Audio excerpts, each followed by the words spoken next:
What's up, guys? Welcome back to another episode here of the Blockhash podcast, your number one resource for all that is happening across the emerging tech space. Be sure to like, comment, and subscribe wherever you listen to or watch the show.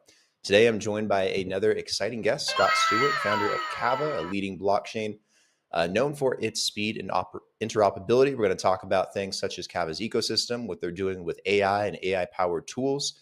We're going to talk about what they're doing in regards to DeFi and a number of other things that they have on their timeline here in 2025. Scott, welcome to the show, man. It's a pleasure to have you on. How you doing? Thank you for having me on, Brendan. I'm good. To get things started, I'm sure the best way would be maybe tell us a little bit about yourself. I'm sure people would love to know a bit about your background, how you got into the space. Everyone's always got a interesting story in terms of getting into Web3, given how young it is. What was your initial inception point and what got you interested, and also what kind of led to Kava? Yeah, well, so actually, yeah, thanks for asking that. Actually, my first touch point was with Bitcoin was like all the way back in 2012. So I did Oh, wow. internet poker. So I did internet poker back in the past, and in the U.S., in 2012, the U.S. government blocked the ability for banks to settle with internet poker sites, which meant that a lot of the more professional or higher end players had to either go out of the country or use like alternate methods of depositing value onto these sites. And Bitcoin was one of those. So I remember looking at Bitcoin when it was like $100 and being like, I don't know what this is, not worth my time. And then I ended up going out of the country and playing internet poker for a while. And I know a number of people who really got on to those like Bitcoin sites and probably made way more with that than they did with poker. So I did that for a while, went back to the US and started an ad tech company in Boston. And then in 2017, mid 2017, is when I got into crypto. And this was kind of during that Ethereum ICO phase. And like many startups, started in one place and just wiggled our way to where we are today. There you go. You're probably one of the first people in a while I've interviewed that's actually been in the space longer than I have. I would say that I was not in the space. Like, like More or had less, more or I less. had I actually gotten in, I think that would have been pretty good. But yeah, I at least saw it a while ago. Yeah. Yeah, my first inflection point was buying Bitcoin in 2013, and then that eventually led me to being in the space. But those feel like some really old OG days at this point. It definitely was a different world for Bitcoin and what was, a handful of cryptocurrencies, if anything, back then. Yeah, I mean, I remember so when I was out of the country and there was this little poker enclave that had formed and one of these guys. So in poker you'll have people who either, are sort of professionals that show up every day and work, or some people just kind of get lucky and win tournaments. And so Hmm. there was this one kid coming from Las Vegas who was sort of that latter camp. And he showed up and he was like kind of weird, awkward guy, but he was doing this like Bitcoin mining, like on his computer. And I remember being like, okay, whatever. Again, this guy's weird. Like he can do his thing. I think that guy's like the wealthiest, like of all of Probably. the poker players during the card. So it's like, yeah, you never know with very early stuff like that. Yeah, well, I think we all wish we knew today what we were doing back then. It would have probably made a lot more people mine Bitcoin on their computers, but who would have known? Scott, tell me a little bit about Kava. I'm curious, maybe what your guys' core mission is for Kava. Like, what problem or problems is it trying to solve as a blockchain, and what kind of separates it apart from some of the other chains out there? So Kava had its start in Q4 of 2019. It did like a launch pad event with Binance. Hmm. And that had a lot of success. And then that kind of dovetailed into that DeFi summer, if you remember, with Compound. Yep. And we worked closely with Rob back then in 2020. And it was around this time that so Kava started as basically a MakerDAO for Bitcoin and BNB built on this Cosmos blockchain. So this one of this popular non-Ethereum based chains at the time. And so Kava's DNA has always been around DeFi and around interoperability. Hmm. And so we kind of had some success because we were very early. in the Cosmos ecosystem, we were the earliest in terms of taking what was out there in the Ethereum land and putting it into the Cosmos space and making it interoperable.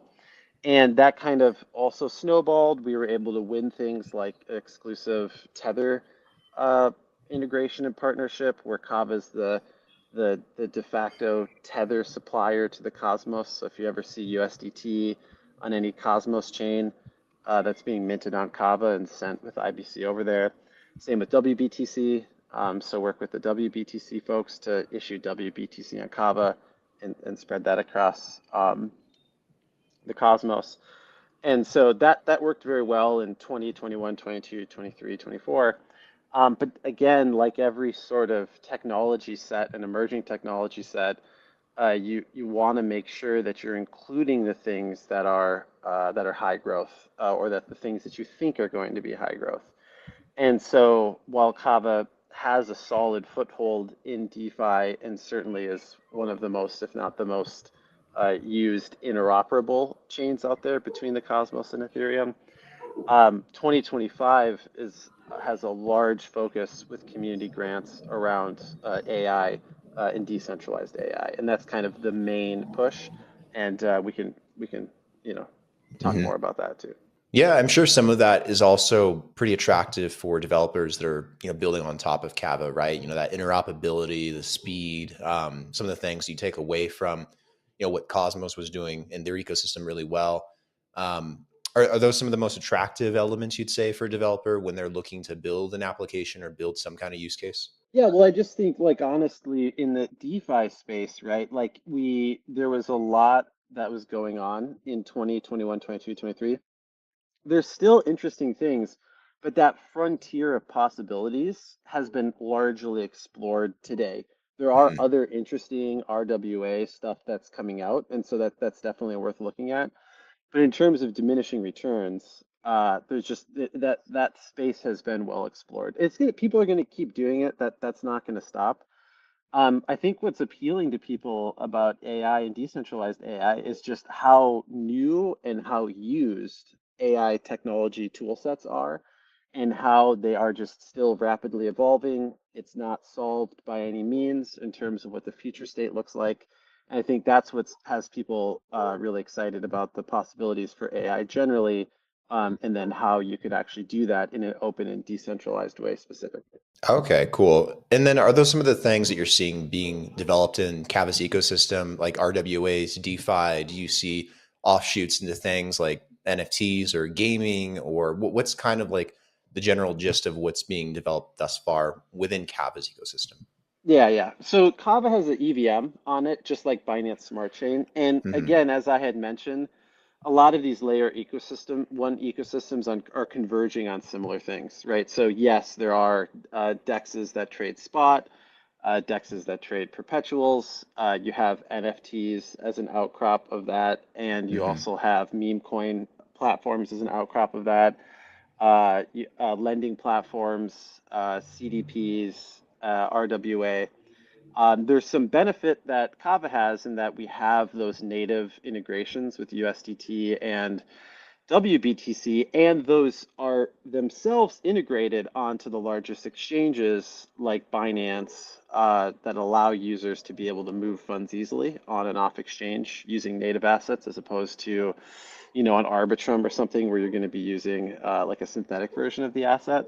So that's kind of like the core bread and butter DeFi things, and I think that we are seeing a fair amount of work, particularly in the stablecoin space. And my personal belief is that while when we're talking about DeFi, to me the most interesting thing is stablecoins, because yes, you can trade on DEX, and it could be possible. We've seen, with there's certainly been some very, very compelling UX for DEXs coming out. So we may see more and more liquidity from centralized exchanges going onto DEX. So that is interesting.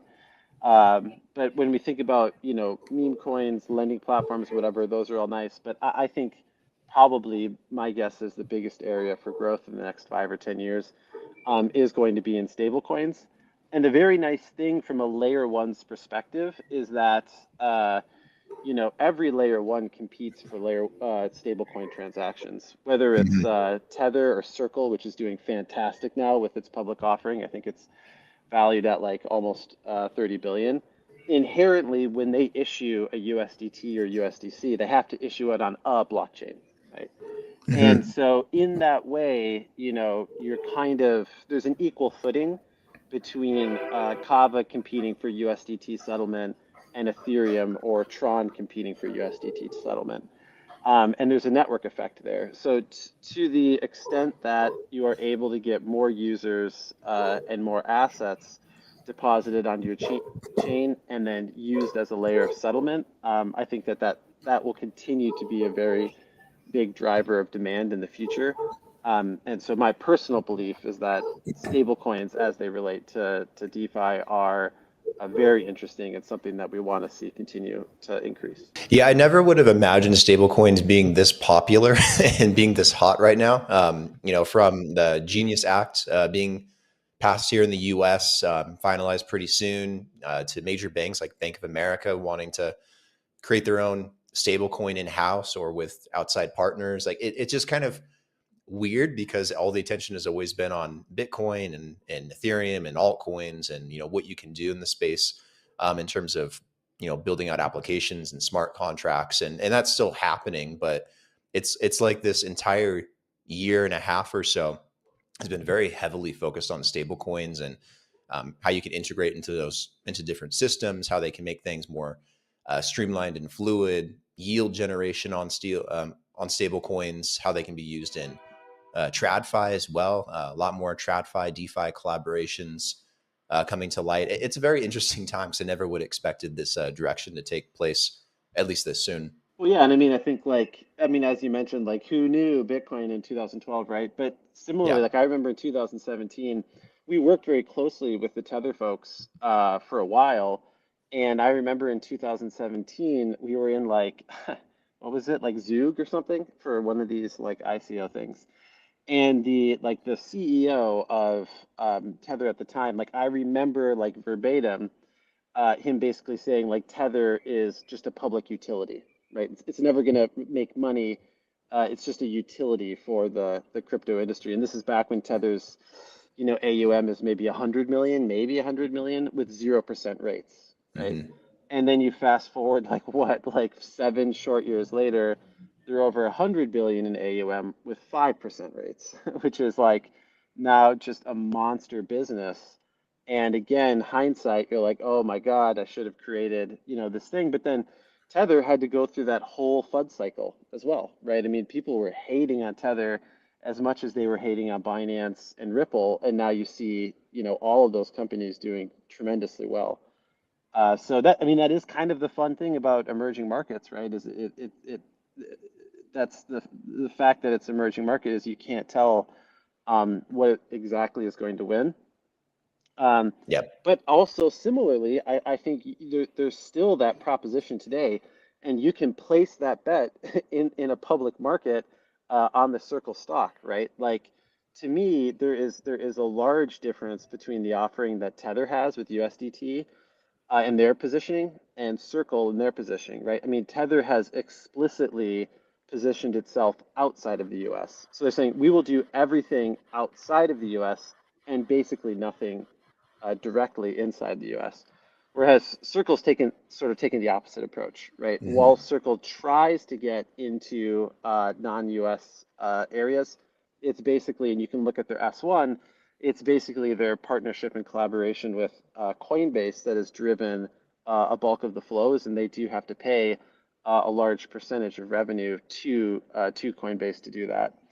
And I think that kind of goes, like if we're just talking about stablecoins for a sec, that kind of goes back to that thing where Tether has proven that it is an absolutely amazing business if you can get it. However, the network effect is so strong that the name of the game for stablecoins is demand. Where do you find demand for stablecoins?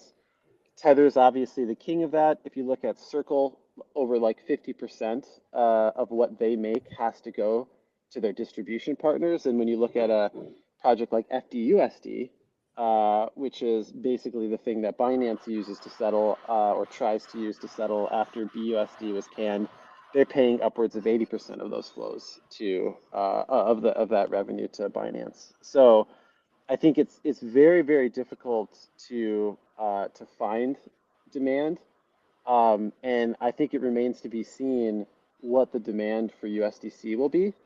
If they are able to integrate into banks and get settlement that way, fine. But if I was placing my bet, I would say that we're going to keep seeing Tether go up because there's a real value proposition for non-US people to hold a stable store of value called the dollar, at least in the current perspective. So the jury is still out on who wins. Well, I think Tether wins, but it's still unclear who wins and by how much, like in this stablecoin race. Yeah, it's very fascinating to watch. And you mentioned them being outside the country, and this kind of leads into another thing I want to ask you that you brought up before this about these reverse mergers and what's happened over the last few years in the U.S. and driving a lot of things offshore into other jurisdictions because the U.S. environment was too harsh and overregulated. And now this new administration has done a full 180, and it's like, oh, come back, we love you, we want you here. What are you seeing kind of on that front that you can touch on? Yeah, well, I think, the kind of fun and fascinating thing about crypto is that like look at just Bitcoin specifically. Bitcoin means so many different things to so many different people, right? Yet it's the same asset. And so when it comes to things like crypto assets or assets generally, there's a number of ways that you can look at it. But one important way that I think is valuable to look at these assets is their liquidity. One of, I think, the most beautiful things that Bitcoin was able to create was just a disgusting amount of liquidity for this asset, such that, I mean, you can move through as much Bitcoin as you reasonably want in a day on exchange. And there's this kind of saying, liquidity begets liquidity. The reverse is true. Many, many, many altcoins are having a very hard time finding liquidity. As markets are drying up, and like altcoin markets are drying up, and we're seeing a consolidation generally within the industry, which is very normal thing to see at like a 6, 7 year mark kind of for altcoins and like exchanges. Um, and so what we've seen with it, as you mentioned, this kind of 180 is we basically went from this kind of like Biden Gensler regime where it's like get away as fast as you can, and we saw this burgeoning of offshore, from the U.S. perspective, offshore foundations and all these other ways to basically get as far away from the U.S. as possible.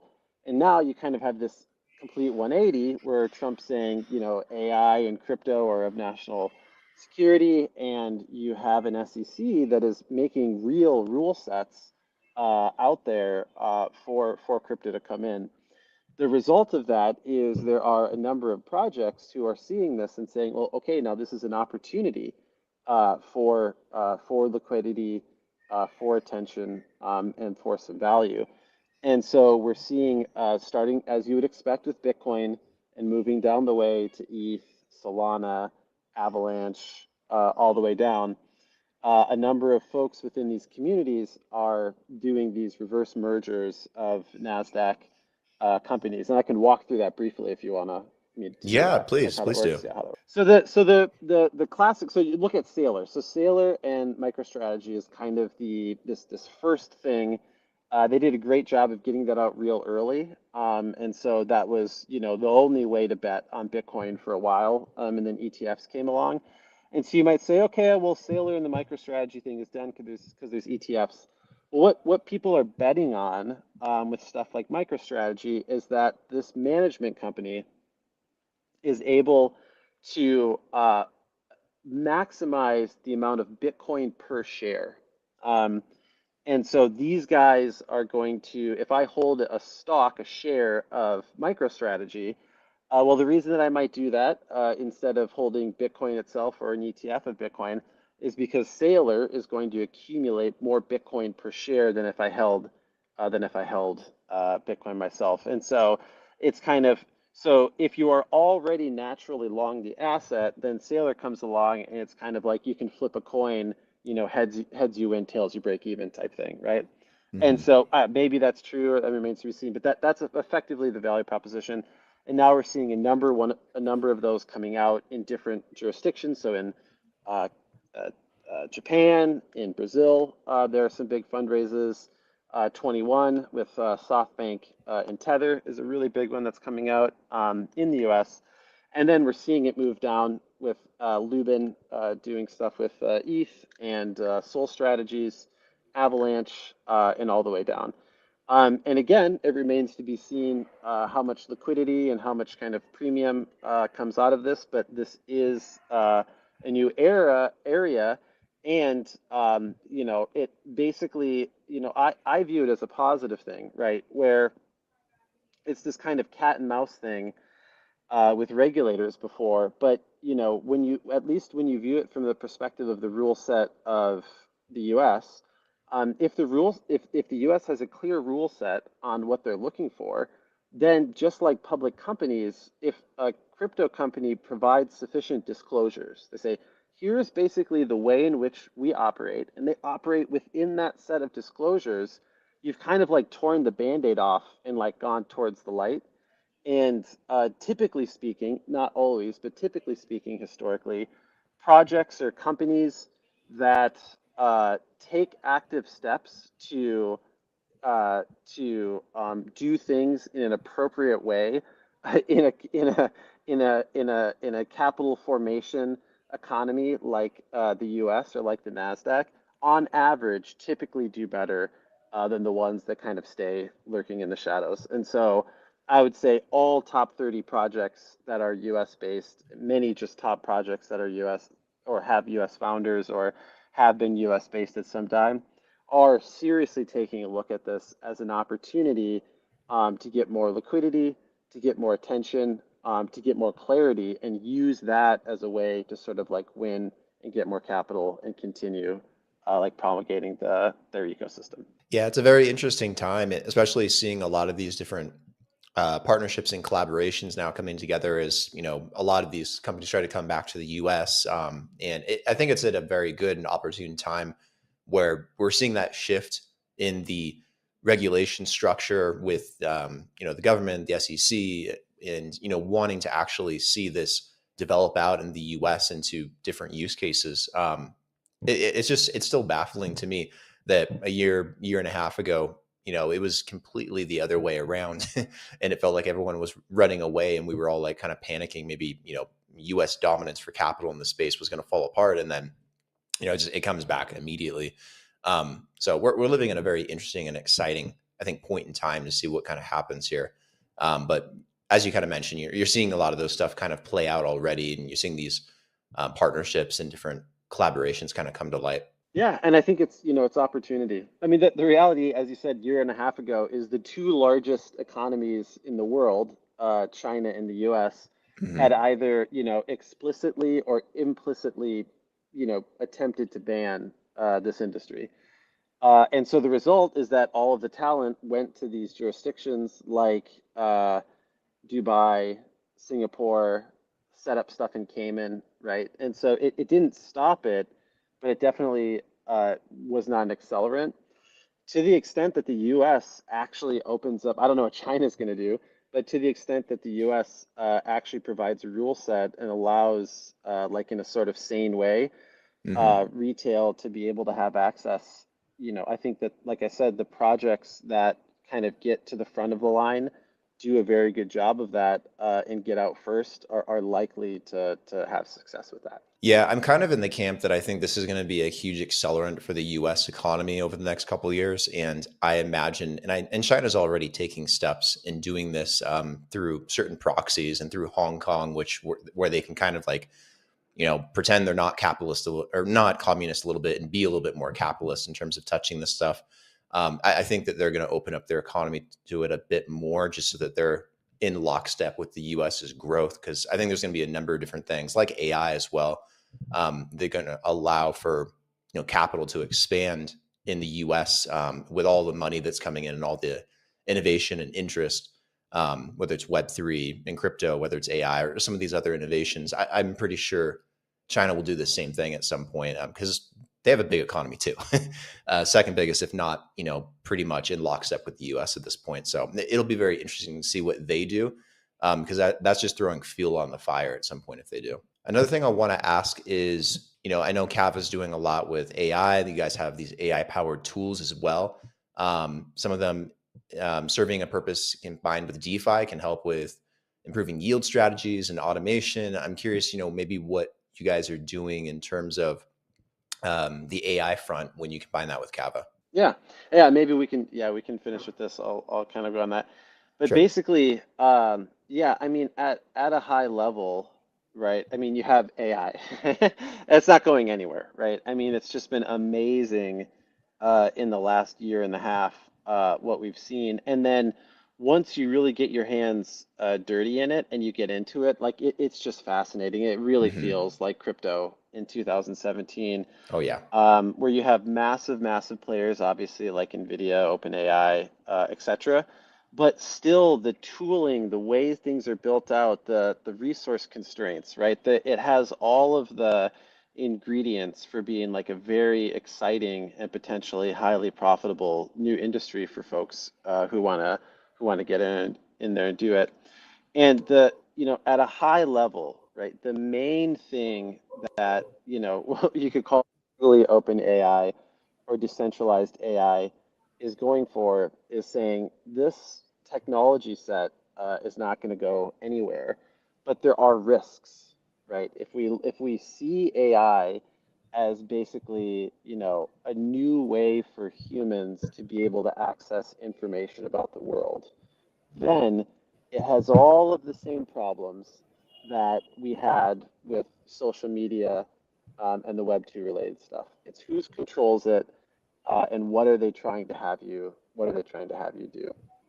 And when you see companies like Microsoft, Facebook, or Meta, etc., who have already clearly shown that their interest is to collect your information and show you things that are most profitable for them, then when they layer AI on top of it, it's pretty hard to believe that they're doing that, for just some humanitarian reason, right? Hmm. Obviously, it's going to add significant value to people in their lives, but it becomes a really powerful tool for control and for being able to manipulate users towards their ends and not necessarily the user's ends. So this kind of, and then if you take that to an extreme, now you have these very powerful companies or nation states, right, like China, who are using these tools for control and for surveillance. And that's not the internet in the future that a lot of people want. And so, with this idea of decentralized or open source AI is all about is, can we develop very solid models and host very solid models at scale, making the code open source and the models open weight. So, like an Ethereum contract, when you interact with the thing, the output is what you expect it to be. So that's at its very high level, sort of a truly open AI is Hmm. not that different than something like Ethereum. Like I don't know if you run a full node, I don't run an Ethereum full node, yet I trust that when I send USDT or I interact with a smart contract, that it's going to be executed in the way that I want. And that trust has a relatively logical basis because all of that code is open sourced and people smarter than you and me look at that and determine that, yep, that is what they say it is, and then it gets trust built around it. The same way when executing prompts against an AI, you can have a set of people who are running machines that are going to host and provide responses to you on that prompt. You can have humans build models run against machines that weren't you. And all of these things can be hosted and you can interact with them, having the confidence that the thing's going to do what it says it does. And so at its highest level, that is what decentralized AI is like endeavoring to solve. And then there be dragons in terms of being able to do that at any kind of real scale. This is one of the primary challenges that Kava and its community is putting funding towards in 2025. Namely, can we have compelling open source, open weight models that are also hosted in a decentralized way where inference or serving of the responses can be done at any kind of real scale. That's awesome. Do you want Kavita to primarily be a foundational layer for decentralized AI, or do you guys also want to build one out your guys' selves? It's still very new right now, but I mean, there's a lot of different people trying to do the same thing, and it's very fascinating. And I like the decentralized approach better because there's so many issues with this idea of centralized AI and what we have today, and it's Provide a yeah. choice to a user, right? So yeah, maybe 80%, 90% of the market is centralized. But if 10% of the market, is this thing, it's still going to be a very large thing. Mhm. So and so where the stage that we're at, and this is kind of my style, right? Is yes, of course, we would like to have like the best in class models and have everything settle on the Kava blockchain. But the reality is that people who are honestly doing this, it's still in the learning and developing phase. It's still very, Yeah. very early. And it's fascinating. It's been very, very fun to work with awesome teams and sort of like handle these challenges, which by the way, are the same challenges that OpenAI and any large centralized AI company is dealing with right now, in that these things are not trivially scalable. They're not just like trivially elastic. And there's just a lot of like work and talent and sweat and just development that needs to go into making these better and better solutions. And so that's been really fun, and that's something that's going to continue going for at least the next year. That's very exciting. Keep me up to date on that. I love the whole decentralized AI aspect in the space, and it's cool seeing these two different communities really come together because, like you mentioned before, AI right now really does kind of feel like crypto where it was at in like 2017, and it's really like popping off, and everyone's interested in. It. There's all this capital flowing in, but seeing that blockchain is such a perfect, good coupled marriage with AI, and the things that we can do to help decentralize it, decentralize data build out better, service level foundations for it. I think is very, very fascinating. So definitely keep me updated on that stuff. And a pro tip in the meantime for anybody is that, generally speaking with these types of things, outside of the explicit products that come out that lots of people use, right? Hmm. While those are being built, just sort of pay attention to the money and pay attention to the talent. There's lots and lots and lots of projects right now that are talking about AI and decentralized AI, but looking for where are the really good developers and researchers hanging out and actually working and getting jobs.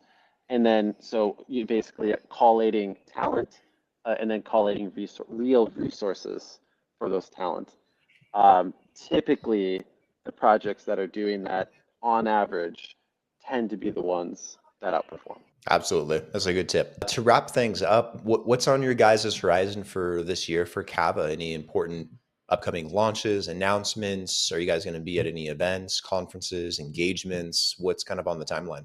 Yeah, so we're always in the big events outside of the U.S. Currently still. So Token 2049, you can catch us there. We're going to have a big presence there at the end of the year. Binance is doing their event in Dubai. We'll be out there as well. And then just the big one for us this year, outside of the regular work that's happening, is really trying to get first in class with this decentralized AI. And then we can't really give like specifics yet, but as I had mentioned, all of the sort of like top sophisticated projects that have had some touch point in the US are looking at this NASDAQ liquidity. And that's definitely something that's of interest to the Kava community. And so that's being aggressively pursued as well. Excellent. Where can people find the Kava community, or where would you send them? Website? Do you guys have a Telegram? Yep, so you can check us out on Twitter at Kava Chain and kava.io for the website to see any updates and all the links to the community. Awesome. We'll put all that in the description for the episode below so everyone can easily find it. Do you have a contact or LinkedIn if anyone wants to get in touch with you as well? I would just you can find on the website and you can find on Twitter all of the Telegram links, and that's going to get you to the right people in the community. Awesome. Sounds great, man. Scott, appreciate you taking the time today. It's been a really good conversation. Love what you guys are doing in terms of pushing towards decentralized AI, and our conversation about the state of the market and where things are at and these reverse mergers, and also Kava's ecosystem. I think you guys are onto some great stuff. So keep me updated, and would love to do another episode with you in the near future. Yeah, I appreciate it. Yeah, it's fun. You keep moving. Thank you.